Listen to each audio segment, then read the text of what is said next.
Hey, what's up? So we're going to start recording before I've even typed in the things. AFL Teams. We're just going to get straight into the teams. Shit, don't have the, I do not have the internet connected. Just give me one moment. Sorry about that.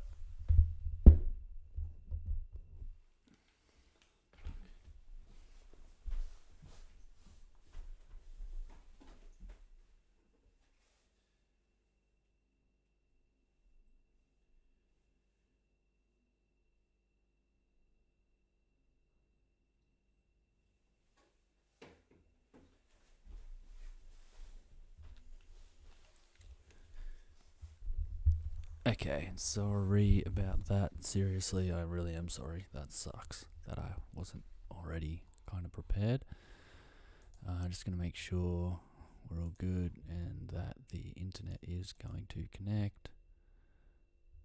Connecting, that's what we want, baby. Let's go. No internet, it says, but it's coming. So AFL Teams, looks like it's going to load in a moment.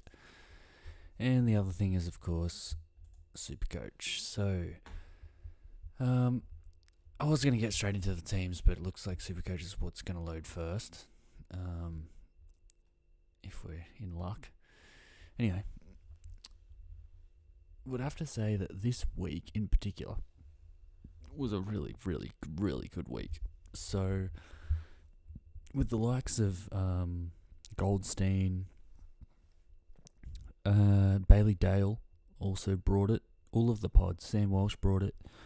Everyone that you could pretty much hope for to cut the mustard, particularly after we sort of hoped and prayed for that last week, considering there was so many people that just did not deliver. In particular, Petrarca. Petrarca was a big one. He was one that was like, whoa, is he going to actually work out this week? Because I think he got like a 91 and then this week he got a 141. Makes a big, big, big difference.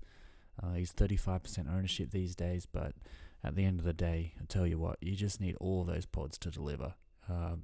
Petrarca's a somewhat pod, but Walsh, Bailey Dale, Goldstein, all those guys, I am just totally dependent on those guys bringing it, particularly when Dawson has a bit of a down week after being on like 76 or something. I tell you what, boys. Oh, look at those green ticks. They look good, boys. Look at those green ticks. Just going to get, you know what, I'm going to go straight into the teams. Look at Jacob Ware with the exclamation mark. Hopefully he's on a Sunday. He is, so it's all good. AFL teams. Let's just get straight into it, Usually I wouldn't go straight into it. I'd do a bit of an around the grounds, but we can get to that. It's all G. Anyway, round 19. So I've got 1, 2, 3, 4, 5 rounds to go. And we are looking at nothing of relevance. Josh Gibcus, he started with me. Not many people actually started him, which was a bit of a surprise. I omitted Jack Bowes. That's a bit of a surprise. I'm a Gold Coast fan, just in case you didn't know that. But a bit of a disappointment with Jack Bowes being omitted. I don't understand that. I thought that he'd been good, certainly Supercoach-wise, which is generally an okay, not the best, but an okay proxy to how well you played. Caden Coleman injured. I actually think an okay amount of people have him in their team, so that's probably of benefit. Dane Zorko is back. Nothing of significant relevance there that I can see. Elijah Hollins has been named to actually play since it is a Saturday. That's going to be the first time he plays, so that's interesting. But, you know, it's a bit late in the season for him to sort of be relevant. Giath, I really haven't even heard his name be spoken this season, but good to see, well, not good to see that he's injured, but good to see that he was actually in the team to begin with. Jake Kazitsky's gone for Jack Gunston to come back in. Good for Hawthorn. Menengola out. Not fantastic for Geelong. I do think Menengola is pretty good, particularly in a Supercoach sense. Not really like as a first team option though. Jordan Sweet omitted. So for someone who does not own Team English, that is a bad outcome. Aaron Norton back in, Team English playing solo ruck. Not good. However, he has to go up against Luke Jackson and I presume Max Gawn. Yeah, so we've got Luke Jackson there and we've got also Max Gawn. Clayton Oliver's back. That was probably the main cause for concern. So really happy to see him back. Geez, look at that in for... That's just a joke. I don't even want to look at that for GWS. Harry Himmelberg, wish I brought him in. I have not. Anyway, not the end of the world. Stephen Cornelio has brought the heat. I do think Jacob Ware will continue to keep his spot, even though they got spanked by Brisbane last week, I believe. But yeah, I'm still bullish on him keeping his spot. D'Ambrosino, maybe a little bit of relevance there for some people. Nick Hine should keep. Ben Hobbs should keep. Will Snelling, I would say, would keep. And Sam Draper, hard to not believe he would keep. So probably not going to play. And then we got Greg. Yeah, this is all just emergencies, so wouldn't read too much into it. And yeah, not a whole lot going on for St Kilda. Now, the relevant thing for St Kilda, however, is Rowan Marshall. So without a second rock, he could be a really fantastic option and someone that I'm definitely looking at, but we'll get into that. So, George Hewitt, what the fuck? Oh, that's $1. So if anyone doesn't know, I've got a, you know what? I'll just bring it up straight up. Yeah, check this out, boys. We have this. Oh, no, not that one. We have that and that. So currently it's at $10 for the swear jar. So really trying to do my best to reduce the amount of profanity that comes out of the mouth, and that's specifically the F and the C word. However, the shit and crap, which sometimes comes out, is not being included. However, obviously just said an F word blatantly. We're looking at about $11. And right, the important part for you as the viewer is that if you subscribe, you will go into a equal raffle with all of the other subscribers, which is only a few people, so good for you. Meaning purely high chances that you will secure yourself a free, or at least for subscribing, $11 at this point. 5 more rounds to go, so maybe $20, $25, who knows? Maybe even more. If you subscribe, you will basically have an equal chance of, I guess, winning that money. Just going to do a visual raffle, like an online kind of completely random sort of thing where all of the names of the subscribers pop up, really quickly, kind of a thing. And then one of them will be drawn as the winner. Hopefully that's you, and you will win whatever the prize pool is, which, if I'd have to guess, would probably be about $20, $25, which is pretty cool. That's pretty cool. You might as well subscribe and might as well win $25 if you've got the chance and the willingness to do so. So I certainly encourage it, but totally up to you. So anyway, going to remove that now just because it might get in the way. But yeah, obviously I said the F word, so $11 at least at this point. George Hewitt, what the... Oh, man. I don't want to say the word again, but man, oh man, where's Carlton? Where is Carlton? Right there. George Hewitt injured. Okay, we're going to have to find out what the go is with Georgie Hewitt. Georgie Hewitt, what's the go? That's the best I can do with him. Okay, hopefully it's not a long injury. If it's 1 week, then we've got Jacob Ware, and we need him to get named. Obviously, we found out that he's an emergency, but I think they'll keep his spot. He has continually kept his spot. It just says for this week's game, so there are at least 2 spots to be replaced, blah, blah, blah. So we should be sweet, I think. And Will Brodie, that's irrelevant. That's 2 weeks ago. Who cares? Okay, let's just see if we can get a little bit of more information. This week's game against, with the midfield reporting back soreness, so it's just a bitch cunt. Oh, I've done it again. That's $12 for you if you win. Bit of a bitch. Hey, bitch is not a swear word, so let me go. Injury, back soreness. I mean, what is that? Are you having a laugh or what? Like, are you serious? Back soreness?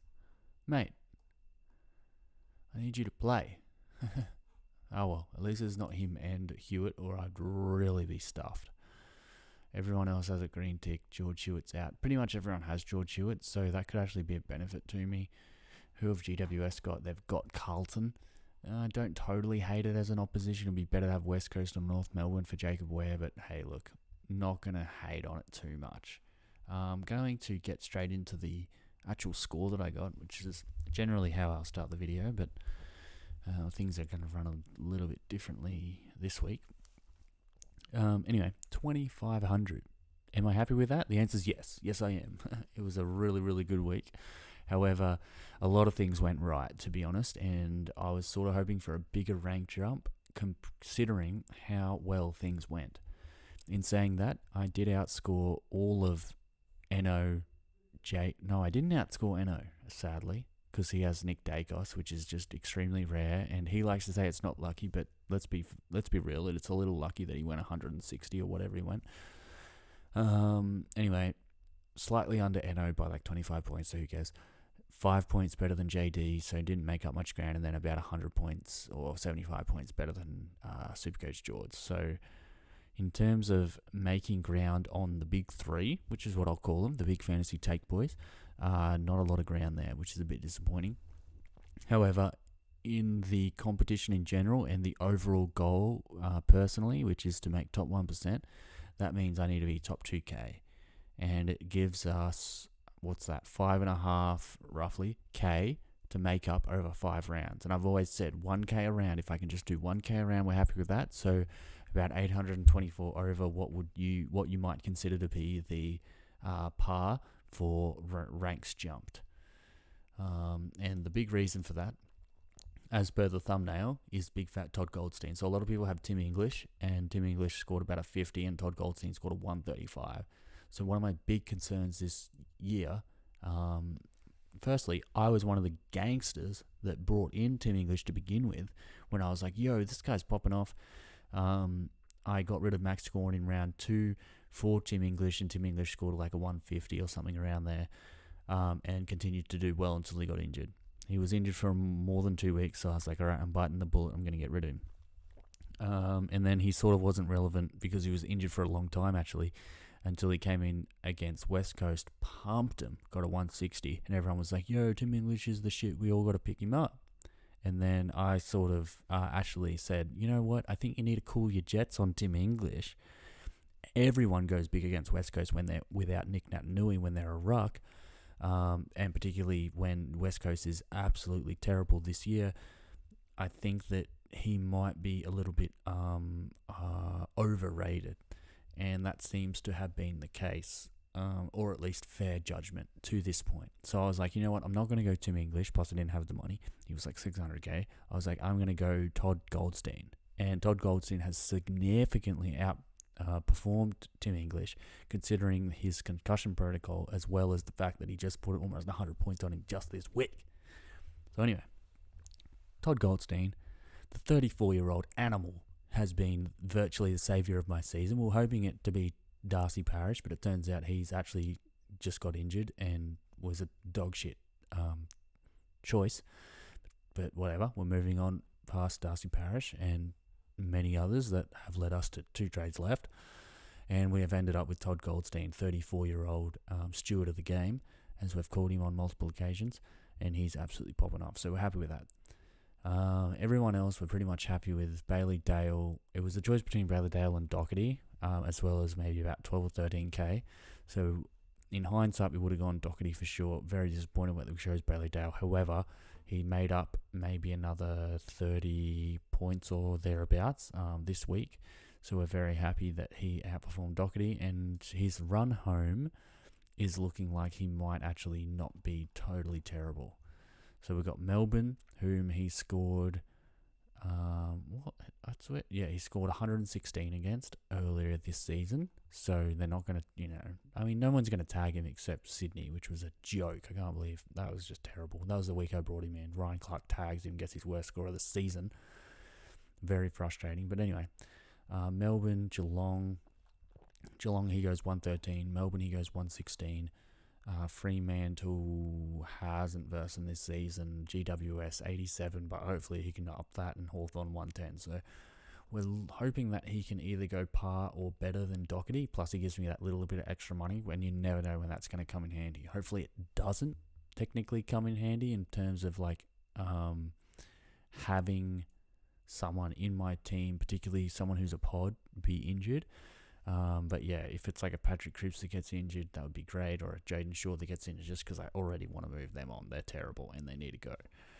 Hence the thumbnail. So Patrick Cripps would be the second person who I'd speak about, and he was just, look at this. Look at this. This is a joke. He's pathetic. He really is pathetic. 79, 95, 98, 92, 84. I can't wait. At the end of the season, I'm going to make a video about all the absolutely gangster calls that I made at the start of the year, particularly. The further back they go, the more gangster they get. About all the players that I said would be terrible, and they actually were, irrespective of the fact that I wilted and brought them in. I mean, what are you going to do when someone goes 132, 162, 119, and they've slimmed themselves down and they actually look gangster? And then he keeps it going, 139, 138, 151, and all of a sudden, this absolute, look at this, 1, 2, 3, 4, this really is a joke, 5-round average, 89.6. 89.6. Premium midfielder. That is just pathetic. That makes me want to just get rid of him.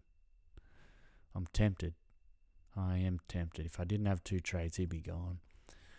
Anyway, going to play the sensible option, and that's to keep him and hope that he sort of comes good, but I certainly don't expect anything other than dog shit, unfortunately. Hopefully he can have a similar 151 against Adelaide, but I certainly don't expect it. His form's been terrible, and when you see a slimmed down Patrick Cripps, you sort of hope for the best, and you think, has he turned a corner? And then he goes into his back end of the season, which is back to my point about what I had predicted at the start of the season, which was who can sustain this the longest. And I had people like Lachie Neale, who can sustain it. And Lachie Neale seems to have, without blowing us out of the water, seems to have certainly sustained it a lot better than Patrick Cripps. Patrick Cripps has fallen off, which is what he's done. The last 3 or 4 seasons, even when he's been shit, he's still fallen off. Whatever shit he was putting up until that point. So no surprises that his 5-round average is literally sub 90, and we've been calling him a premium. It's an absolute joke, and I understand Supercoach George's sentiment with wanting to get rid of him, because I'm certainly in the same boat. It's hard to watch. It really is. Anyway, looks like we've got Jacob Ware this week. Hopefully he gets named. Absolutely crucial that he does, so I'll be watching tightly on tomorrow night, to make sure that he does get named. In terms of the captains this week, we're looking at Andy Brayshaw. It's a very difficult captain week because we have Lachie Neale, McRae, Petrarca, Oliver, and Took Miller all playing at the same time. So you can't really VC NC a combination of 2 of those players. So I've decided to go with Andy Brayshaw, just hoping that he can pull out a super sweet VC score. And then Jack McRae will be my captain. The reason I choose him, one, he's coming off a 128, and there's always recency bias in this game. No avoiding it, we're all victims of it. But also, he hasn't not tonned since round 8. So I see it as as long as he tons, I'm not going to be too pissed. But I'm not going to be, if he goes 100, I'll be kind of annoyed. A 102, a 107, a 104, a 104, a 100. That's the majority of those scores. I'll be kind of annoyed. But because he has a reasonably safe floor, I think I'll take it. When I look at Lachie Neale's, last however many rounds since round 8, I look at a 87 and I look at an 89. Who's he got? Who have Brisbane got this week? Gold Coast. Oh, I kind of like the matchup, even though he doesn't have the best history. I'm not willing. If I got it less than if I got less than 100, I'd just be annoyed, and that's what I got 2 weeks ago. So I've kind of off of Lachie Neale, and I think I'll be going for Jack McRae. and Andy Brayshaw. Like Andy Brayshaw VC, that's like where we're pretty much pulling all our eggs in one basket, sort of in that sense. Anyway, not going to make any trades this week. Everyone's been named except George Hewitt, but George Hewitt, virtually everyone has him. I think he's 58%. Just have a little look at this wheel, 58%. So that's pretty much everyone who's above me has him. Whatever, don't care. I've got Jacob Ware, who's reasonable cover.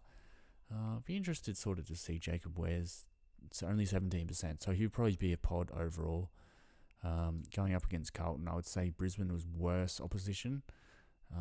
Still really annoying that Hewitt isn't playing overall, but whatever. If I have Jacob Ware as cover and other people probably have worse defensive cover, I'll just take it. But yeah, Andy Brayshaw VC, Jack McRae captain. And that's pretty much it. I want to make this one short and sweet. So yeah, just want to reiterate, if you haven't subbed, then you've got, I don't know how many times I've sworn this video, but $10 plus how many times I've sworn, probably at least $12. So you might as well just sub. Might as well. You know what I mean? Like at the end of the season, which is only 5 weeks away at this point, I'm going to be doing a raffle. And the raffle is just going to pop up on the screen with everyone that's subbed, and it's going to be like, is it going to be this person, brrr, all of the people over about 10 seconds, and then someone's going to pop up. Hopefully it's you. Just imagine that feeling. Boom! It's me. I just won $25 or something like that. That'd be pretty sweet. So a minimum of, I guess, $11 or $12, whatever it is after this vid. If you've been counting, you'll know the number.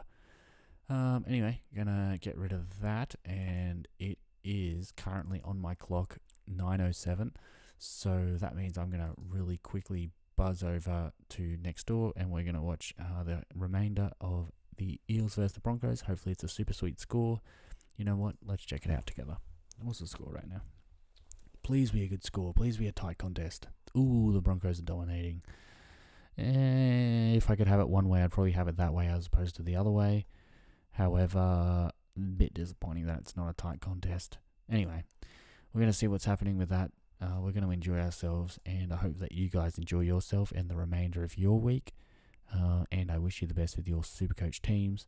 And let's all pray for Goldie, because we're all here for Goldie, let's face it. He's the one who's surprised us. He's the one who brought it. He was on 74 in the third quarter, okay? And we thought, oh yeah, it'd be fantastic if he tonned. He wasn't even trending for a ton. He was trending for slightly under. And then he scores a goal from outside 50, and then he hits the tap out to Cameron Zohar to literally win the game, their second win of the season against Richmond, who I imagine there's a lot of, confrontation, a bit of bad blood. Richmond have been the top dogs for some period of time, maybe not last season, but the last, 3 or 4. And Goldie plays an instrumental role. Forget the fact that he's 39, you know what I mean? It's like, he was 28, 29 in his prime of his career when Richmond started coming on, you know what I mean? Those images, they're fresh in his mind. They're serious. That's a serious deal. And then he grabs the game by the scruff of the neck. Forget the fact that Nankervis has been talented up, although Nankervis gave away like 6 or 7 free kicks and therefore ruined his Supercoach score. Nankervis would have got literally like 100, as many points as Goldie did. But Goldie was like, you know what? I'm going to put that out the back of my mind. I'm going to take on this fourth quarter, and I'm going to say, hey, this is Goldie's fourth quarter. He hits that absolutely incredible goal from outside 50. I was watching it live, boys. I was getting pumped. I'm one of the few people that own Goldie, and what an epic, epic ride it's going to be. Not just last week, but the next 5 weeks to come, hopefully. He's got Hawthorn this week. Tell you what, he's a captaincy option in that game. Will I do it, boys? Will I do it? Would I do it, boys? I tell you what, I'm not that confident on Jack McRae. I'm not saying I'm definitely going to do that, but there's a possibility. He's a VC option more than a captaincy option, isn't he? I'd have to change Brayshaw to Goldstein, but whatever. At this stage, right now, the way I'm feeling, I'm going to go VC Brayshaw, Captain Goldstein, and hopefully we go absolutely incredible. Good luck to you. Good luck to Goldie. 34 years old, off contract this season. He's playing for his life. He's playing for his career. Let's go, Goldie. Come on, brother. You've got the goods. We all know it. We all believed in you. You believe in yourself more than anyone does. Bring it home again, just like you did last week. It's on.